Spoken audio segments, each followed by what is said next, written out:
Terima kasih sudah klik video ini. Tapi jangan lupa guys, klik tombol subscribe karena subscribe itu gratis. Dengan subscribe kamu support channel ini terus untuk upload hampir setiap hari. Ingat, subscribe itu gratis. Gak ada ruginya kamu klik tombol subscribe guys. Selamat menonton.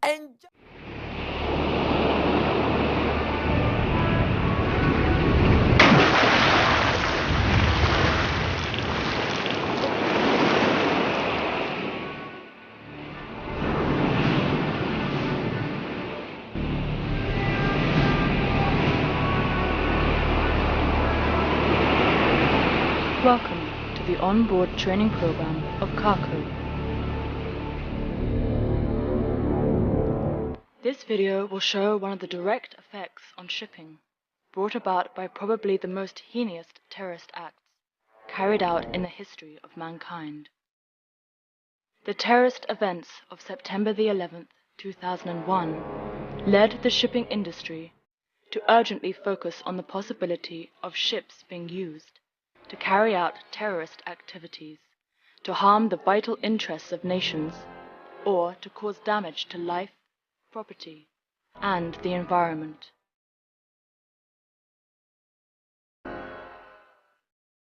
The International Ship and Port Facility Security Code, commonly known as the Isps Code, came into force on the 1st of July 2004. Perhaps one of the fastest implemented legislation in maritime history. The Isps Code focuses on developing a security system for the ships and also the ports of the world.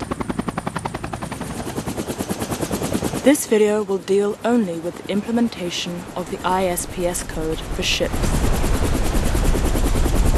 Commercial merchant ships are not provided with arms and ammunitions to defend themselves against any act of aggression. Take us to the master's cabin. The purpose of the code is to train the ship's crew in preventative measures and also to assist the authorities in case of a security incident. Each ship is provided with a ship security plan specific to the individual ship it is prepared for, based on an on-scene security survey carried out on board the vessel. The person in the office in charge of the vessel security-related issues is called Company Security Officer, or CSO. The contact details of CSO and alternate CSO are posted at several locations in the vessel. Every vessel has a ship security officer, commonly known as an SSO. On board, the chief officer is the SSO, who is responsible for implementation of the ship security plan. In case the chief officer is unable to fulfill his duties of SSO, the master will take over his duties. The code assigns 3 levels of security, based on security threat perceptions, level 1, 2, and 3, whereby level 1 is the lowest level of the threat posed. We want justice! Corporation down, down! We want justice!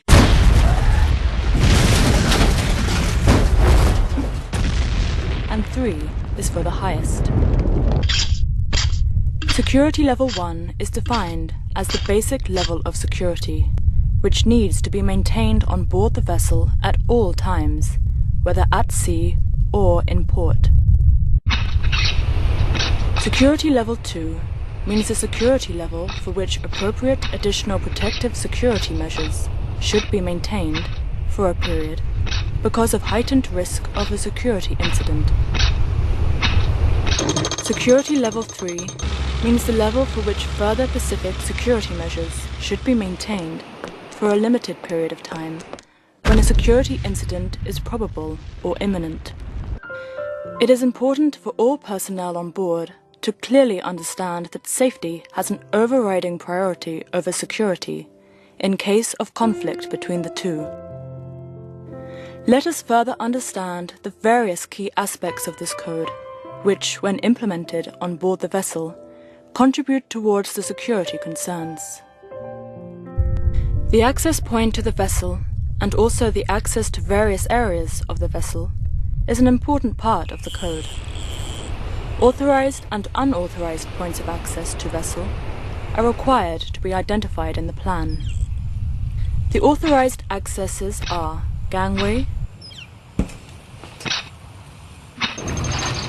pilot ladder or access ladder,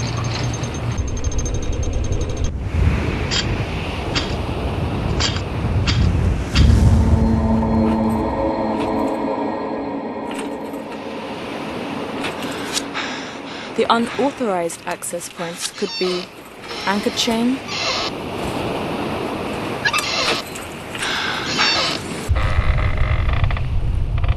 mooring lines,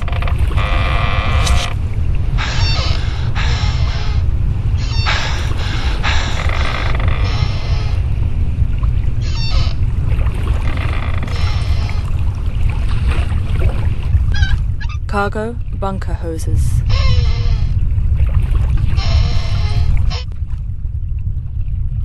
The areas on board the ship which are critical to the operation of the vessel and to the security of the ship's staff are identified as restricted areas and marked restricted area, authorized personnel only. The restricted areas are navigating bridge, entire engine room, entire accommodation, entire cargo area, forward chain locker, bow thruster room, deck stores, aft stores, acetylene room, oxygen room, CO2 room, freshwater tanks, lifeboats and lifeboat boarding area. The SSO will carry out a briefing to the crew of the various procedures to follow at each security level prior to port interface or ship-to-ship activity.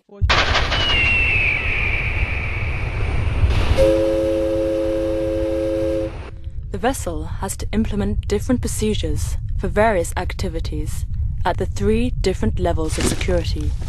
Let us now understand these different procedures. Access to the vessel. At security level 1, access ladders and gangways to be lifted when not in use.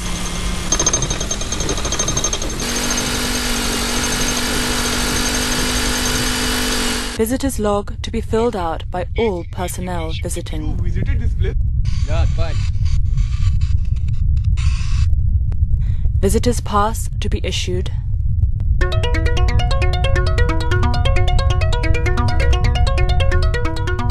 %10 of the visitors' boarding and their baggage to be subjected to a search.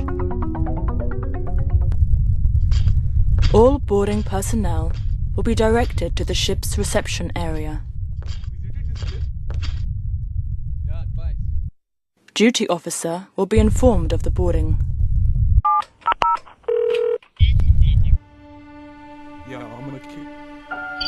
At night, switch on the security lighting to illuminate all the points of access, authorized and unauthorized. Duty security watchman to patrol the deck areas with a walkie-talkie and handheld torchlight at an interval not exceeding 2 hours. Port state control officials and government officials to be escorted to the ship's reception area. For security level 2, in addition to the measures required for security level 1, the following measures need to be enhanced or implemented. Dedicated crew to be assigned at the access points.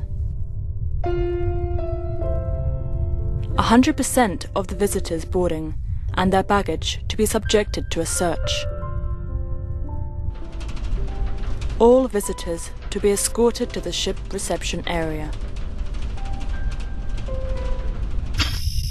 The frequency of patrolling should be increased to maximum 1 hour interval. To liaise with the port facility security officer for patrolling of the offshore side using a boat or any other suitable means of doing the same.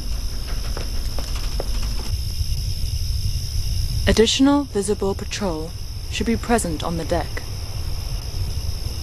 For security level 3, in addition to the measures required for security level 2, the following measures need to be enhanced or implemented. No access permitted to any personnel, except those responding to the incident. They are to be escorted at all times. SSO may request external vetted guards from CSO to supplement the security arrangements of the vessel. Vessel to maintain a radio watch and be on standby to receive security instructions from the contracting government. The patrolling of ships' deck areas and other access points to be continuous, subject to the available manpower. Similar to access to the ship, the access to restricted areas are to be controlled as follows. At security level 1, any visitors sighted without a visitor's pass is to be challenged and authenticated.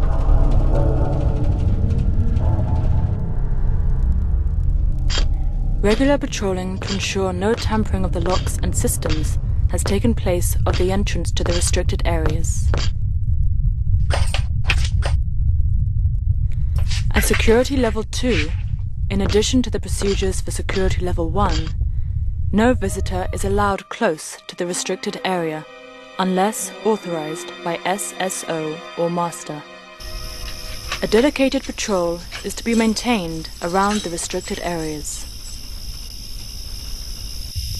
At security level 3, in addition to the procedures for security level 2, any shore personnel responding to the security threat should be accompanied by a member of the ship's staff. A good radio watch with all the concerned radio equipment should be maintained for any instructions from the CSO or PFSO or the contracting government where the vessel is currently waiting. All means of evacuation from the vessel should be kept ready, which may include the gangway, pilot ladder, or even the use of the vessel's lifeboat. The cargo handling is also subject to the requirements of the Isps Code. At security level 1, routinely check the cargo handling operations as they are being carried out to ensure no tampering of the agreed procedures. Check the cargo being loaded is as per the manifested cargo list. The stowage plan to correctly display all dangerous cargoes being loaded. Keep in close touch with the shore authority to promptly respond to any security situation. At security level 2, the frequency and intensity of monitoring the cargo operations needs to be increased, keeping in mind the enhanced security level. At security level 3, in addition to the procedures for security level 2, the cargo operations may need to be suspended. Recheck the cargo details, including the type, location, and manifest details, to ensure only the nominated cargo is on board. Enhance the security measures to ensure no unauthorized access is possible to the cargo loaded on board. The stores received on board are also required to be subjected to control as part of the Isps Code. At security level 1, when receiving stores or spares on board, verify the contents of the stores being supplied against the requisition order of the ship, as per the delivery advice by the office or supplier. Ensure the packages have not been tampered with, that is, the customs or shipper's seals are intact. No additional items are to be accepted. Once accepted, send the goods directly to a secure storage area. All dangerous substances should be entered in the inventories register as per the SMS procedure and inventory form. At security level 2, in addition to the measures at level 1, a more detailed examination of the stores and spares is to be carried out. This may include opening up all the packages received.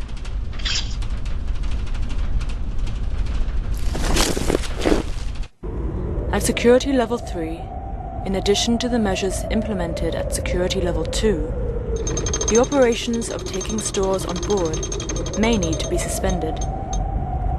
Stand by to take instructions from the contracting government where the vessel is carrying out operations. The security monitoring is done by ensuring the security lighting provided is being used correctly. The watchkeepers and patrol are aware of their duties and responsibilities with appropriate use of walkie-talkies and handheld torchlight.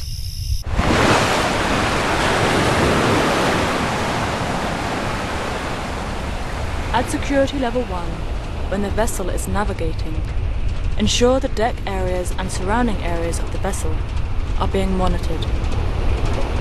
This can be done by switching on the security lights intermittently and using the searchlight on the deck areas and sweeping the surrounding areas of the vessel. In port, the surrounding areas of the vessel are to be monitored in periods of darkness by rigging additional security lights or using searchlight as required.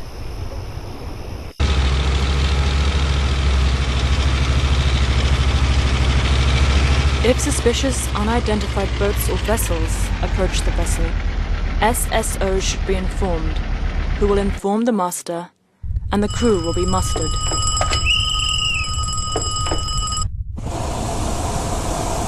Fire hoses will be rigged, and the high-pressure water will be directed towards the suspicious approaching vessel. Hello. The SSO will challenge the approaching vessel Hello. by asking over a loud hailer or by flashing a light at the vessel.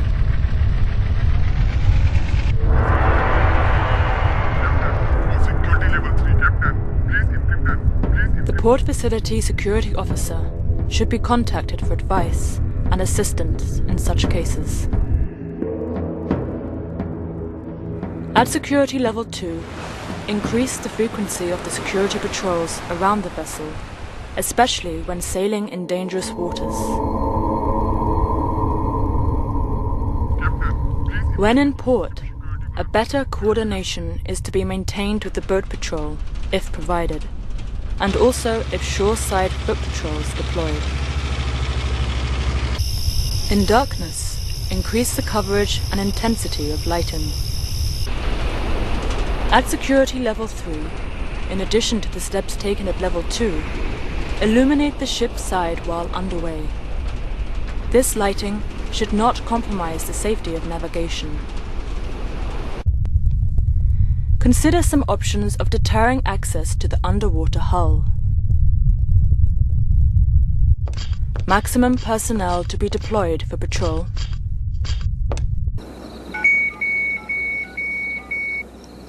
Coordinate with the contracting government in responding to the security level 3 threat. Prepare to evacuate from the vessel if required. Every vessel is provided with security equipment. No firearms are permitted on board. This security equipment needs to be maintained and calibrated where possible at regular intervals. The equipments provided are Ship Security Alert System, which can be activated from the secret locations on bridge, and one more other location, door locks to prevent unauthorized entry of personnel.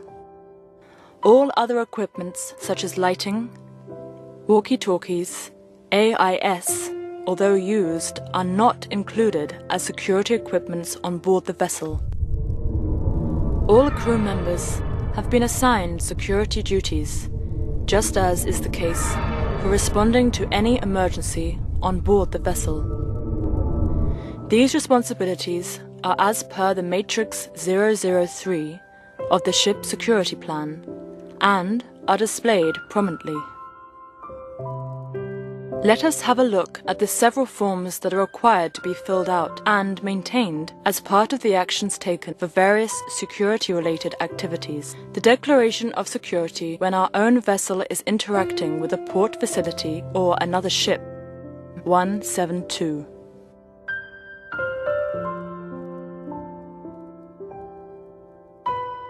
Bomb threat form number 170. Security Incident Report Form 171. Security Communication Checklist 173. Search Checklist 174. Port Contact Sheet 175. Port Visited Record 176. Visitors Log, Form 177. Security Equipment Maintenance Record 178. Ship Security Alert System Test Record 179. Shipboard Restricted Area Key Lock Seal Location List 180. Record of Stowaway Details 181. Security System Revision Request 201A. The Isps Code requires that the crew be given training in various security-related procedures, and drills are conducted regularly to maintain the competency of the crew in dealing with security issues.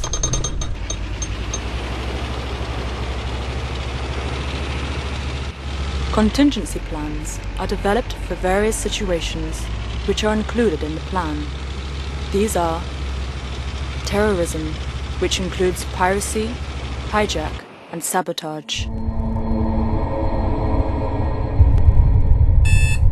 Bomb threat and/or hoaxes.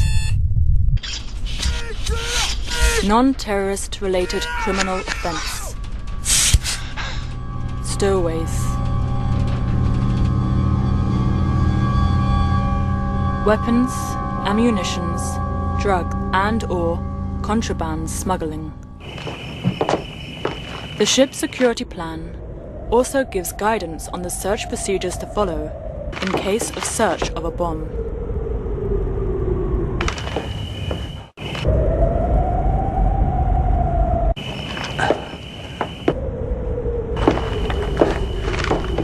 The vessel may need to be evacuated in extreme cases of security threat or incident.